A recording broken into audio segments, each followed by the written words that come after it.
ให้เบิดคืนนี่น่ะคืออันแม่เพิ่นมาทักมาถามบ่เอคือได้คือฮู้ว่าแม่เพิ่นมาถามพันพันพันว่าจั่งใด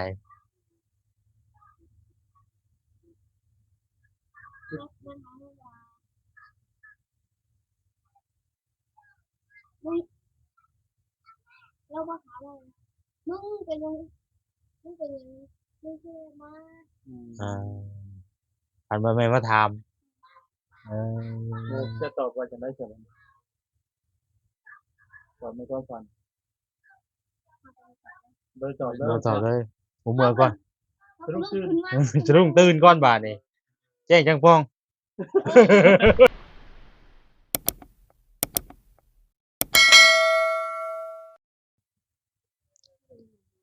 อ้าวพี่น้อยกราบทักทายสบายดีเด้อเนาะสบายดีเบิดสุขสู่คนพี่น้อยพบพ่อกับซองเบาแสนคือเก่าเนาะช่วงบรรยากาศตอนช่วยๆพี่น้อยเนาะตอนนี้ก็เดินทางมาพี่เด้อเนาะอยู่ทางอันบ้านน้องแต่คือเก่ามื้อนี้พี่น้อยเนาะอานี่แหละมาไทยทางน้องแต่น้องตุ๊กเพิ่นคือเก่าพี่น้องเอ้ย เมื่อคืนนี้เป็นจั่งใดเนาะเพราะว่าหลังจากที่ว่าเพิ่นมาฮอดเรือนฮอดศาลเมื่อคืนนี้เนาะแล้วก็ถามไทยเพิ่น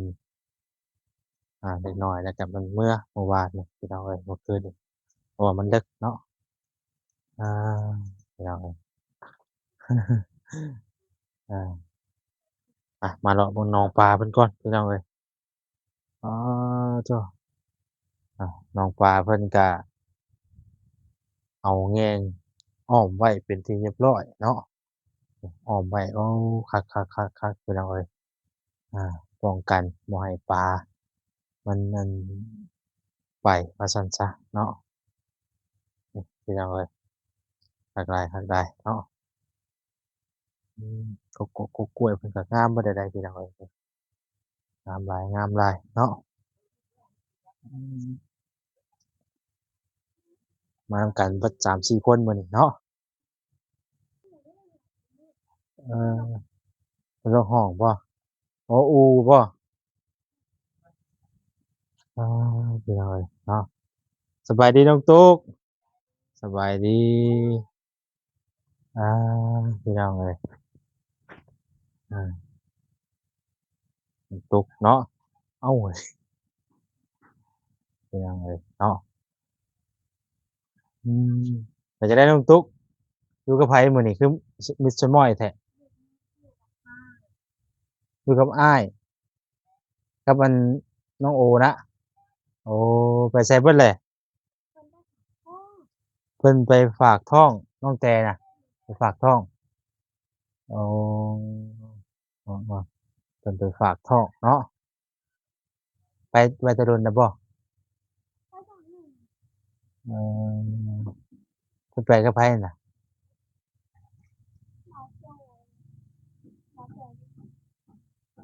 เอาไปกับบ่าวจอยบ่าวจอยแหน่กับไผแหน่อ้าวลืมชื่อสบายดีเอ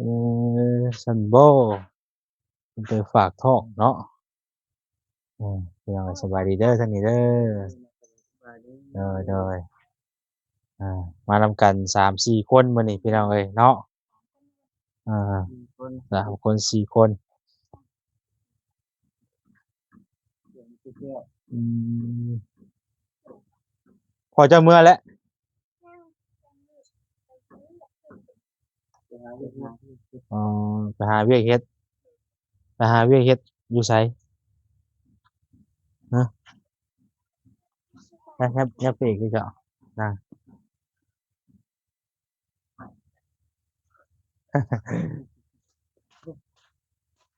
อาพูดไปเลยเอว่าอปิ้งเลยอืเนาะมตูดไปเลยติ แล้วก็ อาชื่อว่าจังไดก็ลูกสาวบ่อ๋อ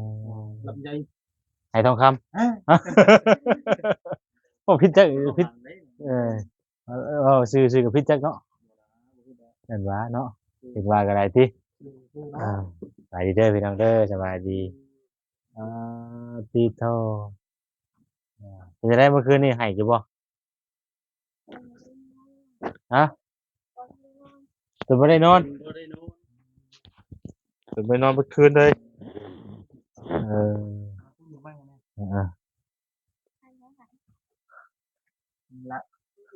มันข่อยรถไล่ชายได้มันข่อย ฮะ ไล่ชายได้มัน เอา ข่อย เลยไม่คืออยู่พุ่นเป็นยังคือเป็นแนะนำเป็นบลูทูธเอา ฮะ เป็นบลูทูธเอา ใส่บลูทูธเอาได้ใส่แบบบลูทูธพี่น้อยเนาะใช้ได้แต่อันเดียวบลูทูธน่ะ คือได้ขาเดียว บ่ฮู้ว่ามันบ่เข้าขาที่2มันบ่เข้าบ่ฮู้ว่าสิต่อใช่แต่ว่ามันเชื่อมอยู่แต่ว่ามันบ่เข้าตัวไมค์มันน่ะนะมันบ่จับ2อันเลย คิดเลย ถ่ายคลิปไปสิได้ กล้องตัวใด ฮะ กล้องตัว แต่ว่ากล้องตัวมันน่ะมันมีโหมดต่างหากแล้วก็มันเป็นโหมดต่างหากแล้วก็มันแต่ว่ามันภาพมันก็มันสิบ่คือเฮาโหมดทั่วไปปานใดอาพอดีว่าจะกำลังสั่งอยู่ถ้ามันเพิ่นมาเด้ อันนั้นเนาะ เออนี่ไล่นี่มันทาง ปกติเสียอยู่น่ะอะไรที่ให้ทำแบบนั้น 480,000อ่าเปลี่ยนเติบไปหน่อยเนาะใช้แบบบลูทูธไปก่อนแล้วมันก็ใช้แบบว่าเชื่อมโยงกับไมค์ตัวนี้แล้วก็ครับไมค์ในตัวมันน่ะกับในมือโทรศัพท์ก็ได้สินะสมมุติว่าเราสัมภาษณ์เนาะนี่เราก็เอาไมค์ให้เพิ่นนี่แล้วเราก็ยืนอยู่หั่นก็มันก็เข้าไมค์นั้นอ่า ที่ใดนั่นตุ๊กคือได้หอบมาพี่เนาะคือได้หอบได้ทุบมาพี่แบบมื้อนั้นคือว่ามื้ออะไรมื้อนั้น เอาเป็นร้อย เอาเป็นได้คือว่ากลับขึ้นมาใหม่บ่ฟังถามเลยได้บาทมาลินนี่ มาดินบ่นี่น่ะเอ อ่า มาดิน มาลินนี่คือ มาดินเอาเป็นแล้วใช่ได้ได้หลังจากที่ตื่นเช้ามานี่ได้เว้าได้คุยกันกับ ครอบครัว กับปู่กับย่ากับลูกกับผัวแล้วบ่มื้อนี้ยังบ่ได้คุยกันกับเพิ่นเลยบ่เออ ตอนมาได้อเพิ่นบ่บอกอยู่ เพิ่นว่าใด เพิ่นว่าในใด ๆเอาเพิ่นบอกให้มื้อกับมื้อ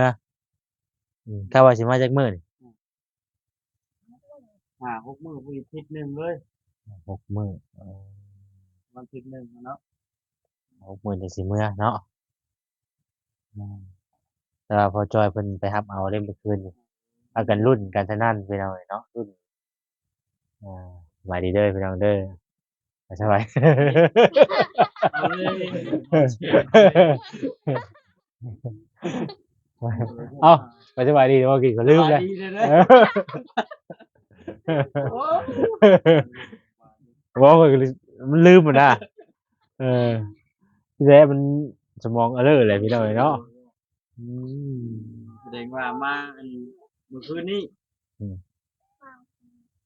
เลิกเติบบ่ช่วงใด 8 โมง 8 โมงก็คือเป็นได้ตัวได้คือมาได้คือมาได้ตื่นเด้อ มาข้ามเบิ่งกล้องก่อนเห็นอยู่บ่ มาบอกน้ำตุกเลิกได้คือว่าอยากมาดิน มาลิน เห็นบ่อืม เลิกแล้วก็บ่เป็นหยังติ เดี๋ยวพอแล้วมาหับเอาเนาะพอมาหับเอาก็มาเลยเนาะเออเอาอันตอนที่เจ้าว่าโทรหาพ่ออยู่บ่ได้ได้จ้ะมันเป็นจังไดก็ ลองเรามาเบิ่งดู เอาได้บ่หรือว่าแล้วบ่ได้ถ้าบ่ได้ ได้ ถือว่าก็สิเรื่องหยังเนาะ ก็ยาได้เนาะเพิ่นว่าเราบ่ได้ก็ยาอืม ตัวสวย ช่วยบ่นี่ไปเข้าช่วยผู้นี้ เรียกหนู กินข้าวแล้วบ่ นั่ง เอ่อมีหยังให้กินมื้อนี้ ภาษาจริง ถ้ากินเพอเออ เบิ่งบ่ เป็นกระปุ้นก็หยังเจ้าก็กินได้บ่ลูกกินนมบ่เป็นหยังบ่ กิน คักแน่กระปุ้นแบบคือนี่สน้ำอย่างเฮานี่ได้ กินมันก็ดอก บ่เป็นหยัง มีคนลาวเป็นหยังเนาะ เออลูกก็บ่ได้ยืงท้องยืงหยังบ่ บอก เออ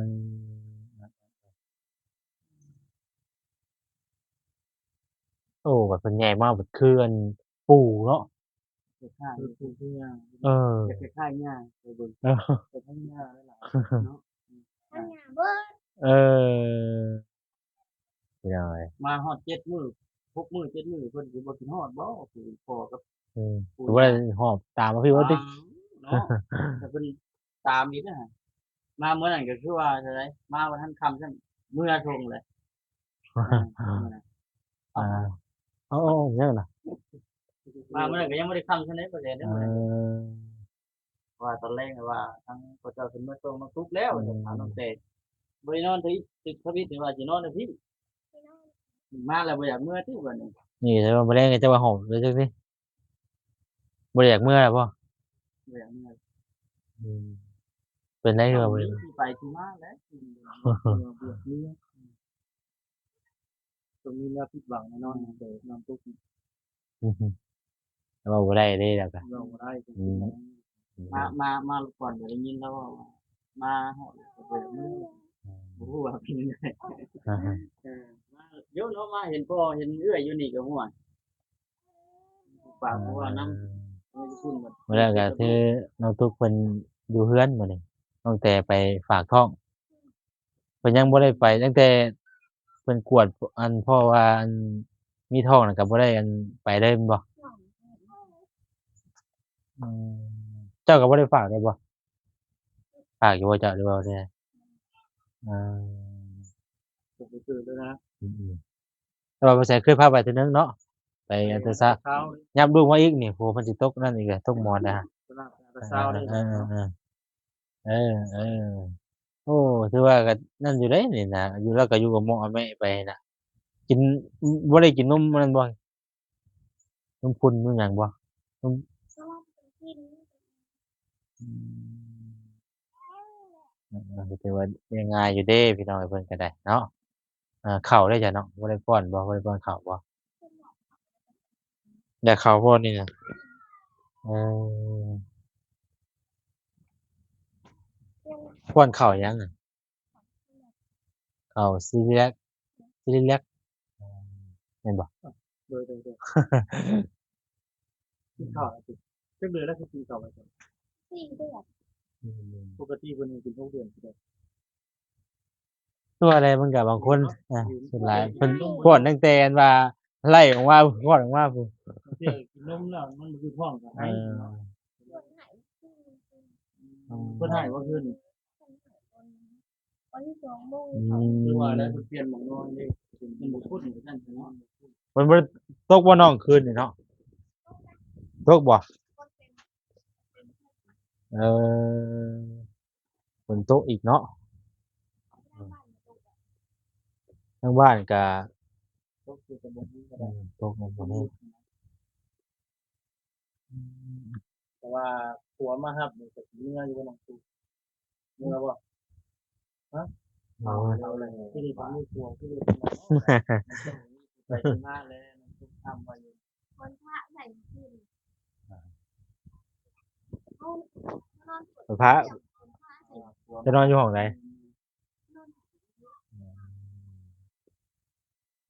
เออ ผัวมาครับยังบ่บางเทื่อก็เมื่อบางเทื่อก็บ่เมื่อมันก็ตัดสินใจยังบ่ได้นะว่าตัดสินใจบ่ได้อยู่มันก็เป็นเมื่อ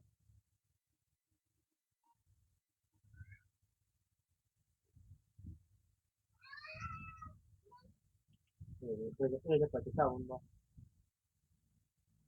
ฟ้องไปกับไผก็ พ่อไปกับ แล้วนี่ เพราะก็มาก็สวนทางกันอยู่เนาะสวนทางกันอยู่ได้ คือบ่ อันนั้นก็ว่าช่วยเติบพุ่นแหละลูกคนแรกพี่น้องไอ้เพิ่นก็ได้ จักเอาอ่ะ ทำแล้ว อืมบ่ค่ำดอกก็เขาว่าเพิ่นประมาณนั้นช่วงบ่ายๆเพิ่นก็มาแล้วอาช่วงบ่ายๆเพิ่นก็มา ประมาณนี้ หือ เอ้าหิวข้าวก็บ่ได้มีแนวเฮ็ดกินบ่ซะ มีก็มี มันจะมี แต่มี อาหารญี่ปุ่น ใจอาหารญี่ปุ่นบ่กระปุ่นได้บ่ฉันซื้อกระปุ่นมาอยู่หากินได้บ่คักแน่บ่ สิเป็นหยังบ่เด้ อ่าได้ว่าไปกินกระปุ่นบ่แห้งแล้วเนาะ เป็นหยังเนาะ เจ้าเคยกินบ่เนาะ ก็กิน แต่เพิ่นบ่ได้เป็นหยังเนาะคนน้อยว่า ขับ เป็น พุ่ มัน น ก็ กั พุ่ บ นบ่เจ็บเพิ่นเนาะ ขับพุ่นเขาก็กิน กระปุ่นเออ นั่นแหละจะไม่น้องคืน ต้องอื่นเนาะต้องก็อื่น ผู้แปลกเด้อ พ่อแม่ บ่แม่นบ่ แม่แม่แม่ผมว่า มาแล้ว ตัวมันใส่ ลูกให้เบิดคืนนี่น่ะคืออันแม่เพิ่นมาทักมาถามบ่คือได้คือฮู้ว่าแม่เพิ่นมาถามพัน มัน พันว่าได้ใด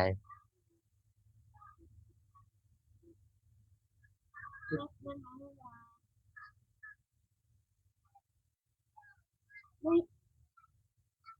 เราว่าถามว่า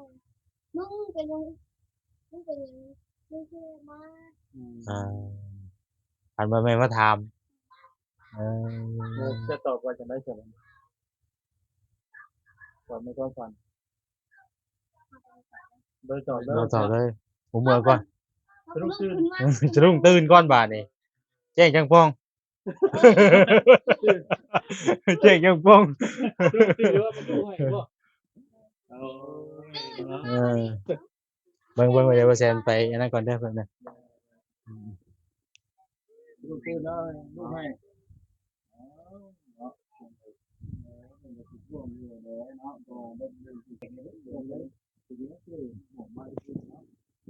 ไปเอามาเอากลับพี่น้องเอ้ยเนาะโอ้อยู่พุ่นเนาะเดี๋ยวสิไปถามเพิ่นนอนกระต๊อบไม่ฝันดีอยู่บ่เนาะโอ้ยอึ๊บ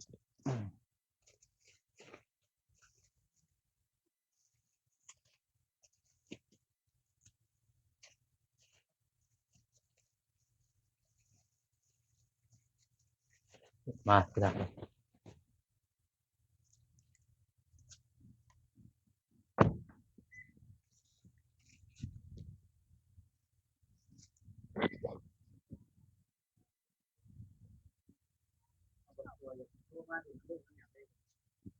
พุดเนาะ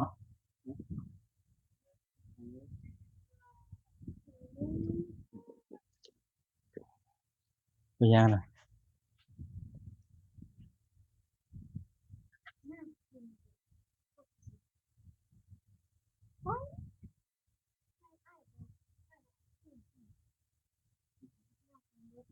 เอาเรากินเพิ่นบ่นำมาแล้ววะน้ำเบิดนี่บ่น้ำนี่บ่เบิดน่ะเออ แต่มาแต่ แล้วเพิ่นก็ให้เพิ่นเอาไปซื้อบ่ได้ คือมา แล้วเอาน้ำบ่ได้เพิ่นตกเพิ่นลิงกระต้งไว้เนาะอันนี้น่ะกระปุ้นนี่ตอนแรกก็สิว่าสิซื้อมานี่แหละพี่น้องเนาะผู้ใดกินได้ก็กินที่นะแต่ว่าให้ชุดหนึงเด้ออันนี้ก็คันแต่ว่ากะว่าบ่มั่นใจก็บ่กินเด้อบ่กินให้หยังสิว่าติ บ่ก็นี่แหละเฮาก็ซื้อแนวมาต้อนนั่นแหละพี่น้องเนาะก็ อีกน้อยนะเป็นไรเนาะ โดยแต่ว่ากะว่ากินบ่ได้ก็บ่ต้องกินเนาะเอาไว้ให้เอื้อยให้อ้ายได้กินเนาะได้ว่าเพิ่นปิดท้องเพิ่น ท่านท่านอ้ายนะ ฮะบ่อ้ายจะว่าก็ซื้อมาให้ต่างหากอยู่ บอกเพิ่นเดี๋ยวสิไปหาเพิ่นอยู่พี่น้องเนาะหอยไว้เนาะมาหอยไว้ก่อนเนาะ มาไว้แล้ว หอยไว้เด้อเนี่ยพี่น้องเอ้ยซื้อกระปุ้นชุดหนึงต้อนมาฝากเพิ่นมีหยังแล้วมาต้อนก็ได้อันนี้ก็ได้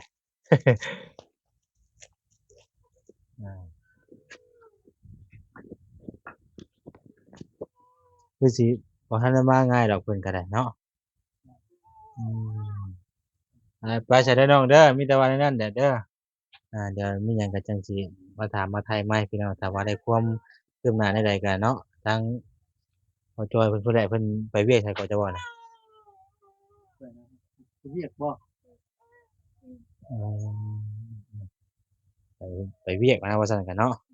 อ๋อเอาๆเอาเอ้ยยังไงก็ติดตามเบิ่งนำกันเนาะ โดยไปสำพี่น้องสำหรับคลิปนี้ก็จะได้ขอตัวลาไปก่อนอยู่ดีมีแรง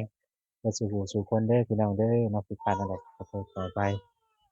สำหรับวันนี้ลำลาไปก่อนแล้วฝากติดตามกดไลค์กดแชร์ให้ด้วยพี่น้องเด้อเนาะสำบายดีพี่น้องเอ้ย